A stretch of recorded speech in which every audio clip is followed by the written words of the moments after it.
कृषि प्रदेश भाग 4 में विठल सिंह के प्रादेशिक वर्गीकरण के मूलभूत 5 आधारों की बची हुई जो बिंदु है उन पे बात करेंगे।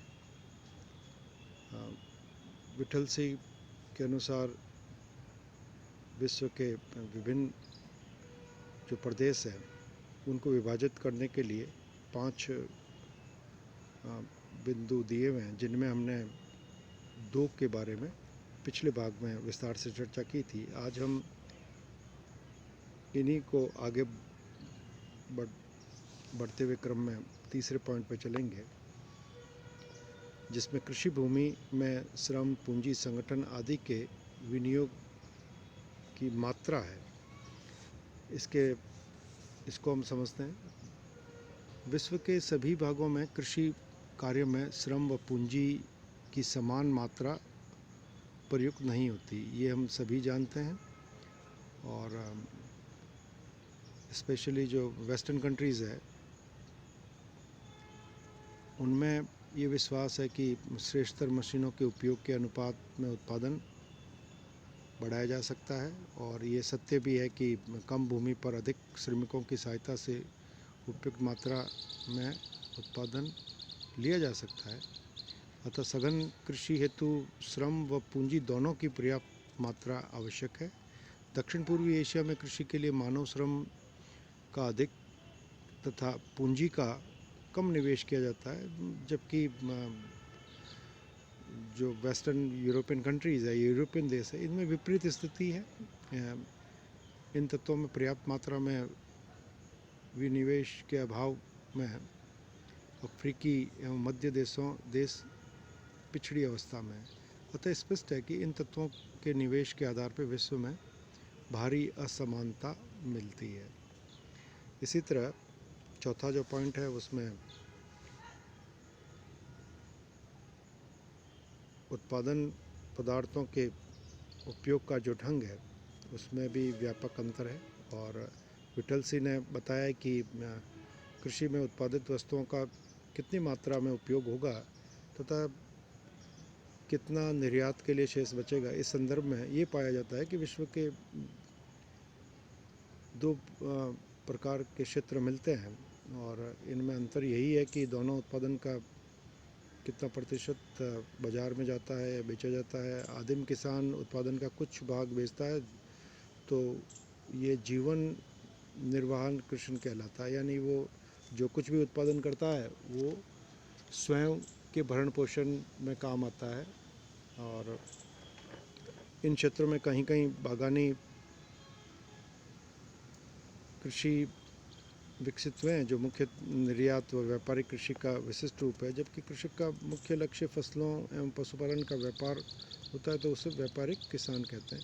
इस उत्पादन का बहुत कम भाग में उपयोग लिया जाता है। अधिकतर अमेरिकी देशों में इस प्रकार की कृषि होती है। जो विठल सिंह ने जो 5वां पॉइंट बताया है उसमें कृषि कार्यों में यंत्र, उपकरण तथा आवागमन के साधन का प्रयोग के बारे में बताया है।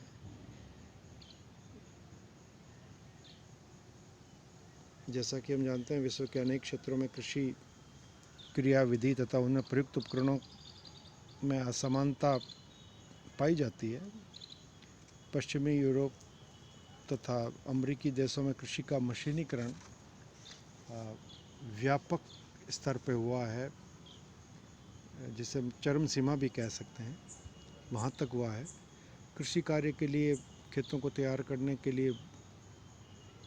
करने से लेकर भोजन सामग्री बनाने का संपूर्ण कार्य मशीनों द्वारा किया जा रहा है। दूसरी तरफ ट्रॉपिकल एरिया जो है, जोग्राफिकल एरिया, जहाँ जो देश हैं उष्णकटिबंधीय क्षेत्र में, वहाँ पर शिफ्टिंग कल्टीवेशन या जो जिसे कहें कि एक सेडेंट्री रूडिमेंट्री एग्रीकल्चर जो है, स्थानांतरित कृषि या स्थायी कृषि है, वो भी बहुत ही आदिम तरह की है। तथा चलवासी पशुचारण इसका स्वरूप विद्यमान है। यानी ये जो भी 2-3 तरह का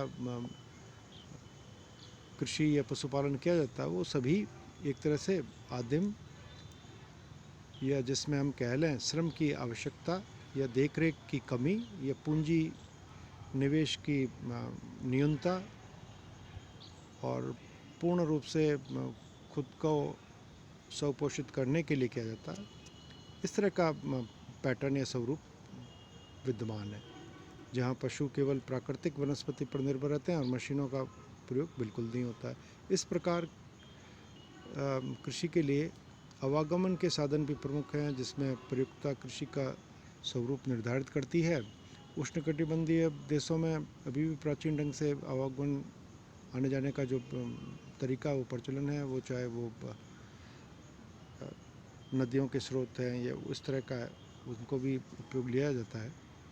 जबकि विकसित देशों में ट्रक का कन्वेयर बेल्ट या जलयानों को कृषि कार्यों में प्रयुक्त किया जाता है, जो कृषि उत्पादकों को बाजार तक पहुंचाने का काम करता है। अतः कृषि प्रदेशों के निर्धारण में इनकी महत्वपूर्ण भूमिका है।